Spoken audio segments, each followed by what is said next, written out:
So the other day I was actually asked by one of my good friends, Nathaniel, shout out Nathaniel POV, to shoot an album cover for him. For those of you who don't know, Nathaniel is a really talented jazz musician, really good on the saxophone. But yeah, so he asked me to shoot this album cover for him, and I thought, what best to kind of get a good feel or understanding of, jazz, film photography, album covers, things like that, than going to, these iconic images of famous jazz musicians, Louis Armstrong, John Coltrane.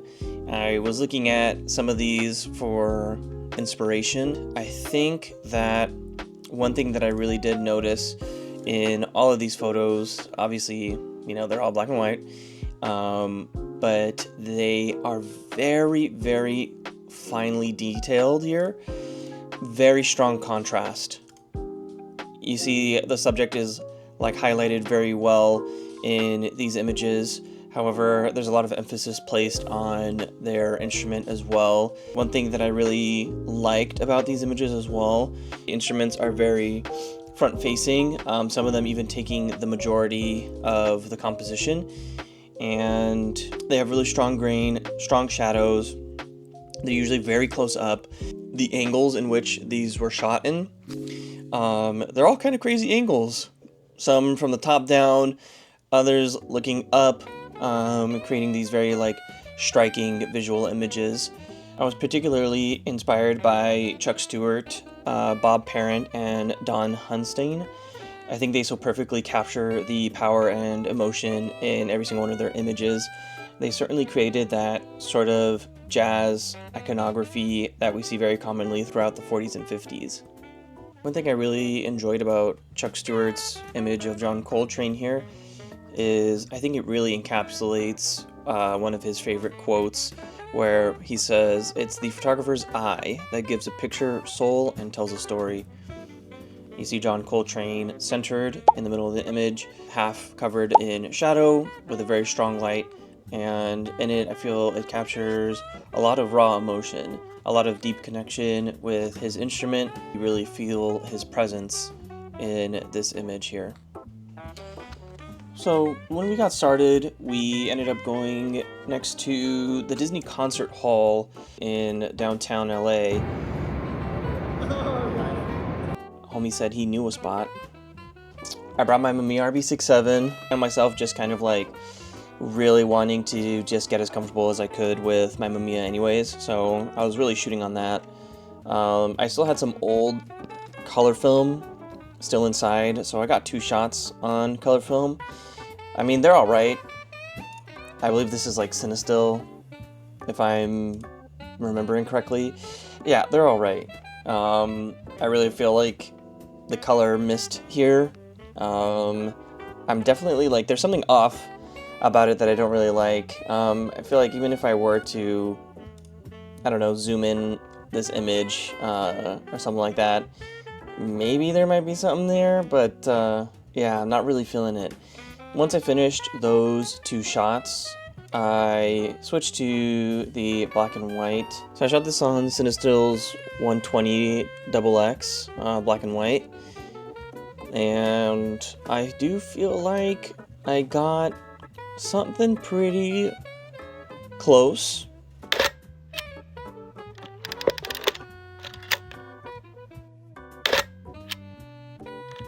A very prominent subject, very centered. Some of these have very sharp angles. I think that the shadows work really well, and the detail in the street, the instrument, the hands, the face here, I just really love. I think these are just so good. I really did love these. They do capture a lot of that strong subject matter, or that I was inspired by from some of my vision board. Yeah, I do think some of the angles on these came out very well. I really liked this one where you see the saxophone is kind of completely covering his face, but you see his hands holding onto it, I think is really cool because you see these buildings in the background. There's not too much detail there, but there's these buildings in the background. And what I liked about this image was that the saxophone stem looks like it is a building jutting out from the background. However, it's something that he's holding in his hand. And I just thought it was like such a cool symmetry here. To be honest, I really do like the images that came out of this. I really do like Cinestill's black and white in 120, which is something that I really did like from the inspiration images that I was looking at. Strong shadows. I think that the light also coming out from the, I guess the overpass or the underpass, whatever it was, these little area where the sun was coming in. I think it's like not even too harsh. It doesn't take away from the subject at all. After the Disney Concert Hall, we went to the Los Angeles Mall, where it's kind of this like weird space, for lack of a better word. Almost everything is closed there. It's very like liminal, spacey-y. Yeah. Outside of my like insane schedule. Zach and I would just jam all the time, but then Eric started doing screen photos, and then it just happened. Oh yeah. I'm gonna be real with you, Chief. And that's where we got some of these images.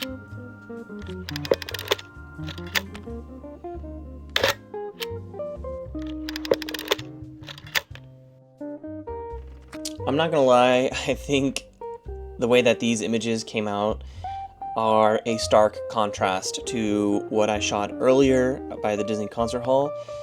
It feels more like California jazz or something like that.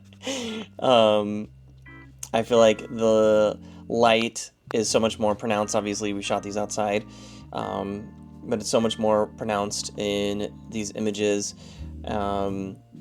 I think you see more of his face, and I think with like those sunglasses as well, like I don't know, there's just something about it. It is very different from when I shot the underpass. These, I don't think I really hit the mark, to be honest. I felt like the idea would have been cool, but the execution itself was like the mark was just missed with these images. It, I think, wasn't as strong of a contrast like the earlier images. I feel that the background, like my composition here in these images, weren't that well structured. A little bit feels like a little bit awkward, if I'm being honest. I think if I were to pick, I would pick either these two of him on the stairs, and maybe this last image of him playing in like this center walkway in between like these two. I think in total, out of all the shots that I've taken, I would say I probably have about like 4, maybe 5 keepers, if I'm being honest. I do definitely, isn't that something I just said? Wow. I definitely do want to have like a second attempt on this photo shoot. I think probably recreating some of the images that I took at the LA Mall in particular, I would really like to redo. The ones by the Disney Concert Hall, I feel like are all pretty strong. I'm really happy with how those came out, but I would definitely want to retry our second location shots. I think it was hard visually for me to think of what would be a very compelling image. I think I shot in way too harsh of light, which I do feel, looking back, is kind of distracting in a way. Probably too much going on in the second location shoots, whereas the first location, I think, was very powerful. I think the contrast was just so well done. Compositionally, I think much stronger as well compared to our second location, and the first location matched more of what I had set in like the vision inspiration board that I created. Anyways, if you made it this far, thanks so much for watching. I really appreciate everyone who takes the time out of their day to check out these videos. And yeah.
Thank you.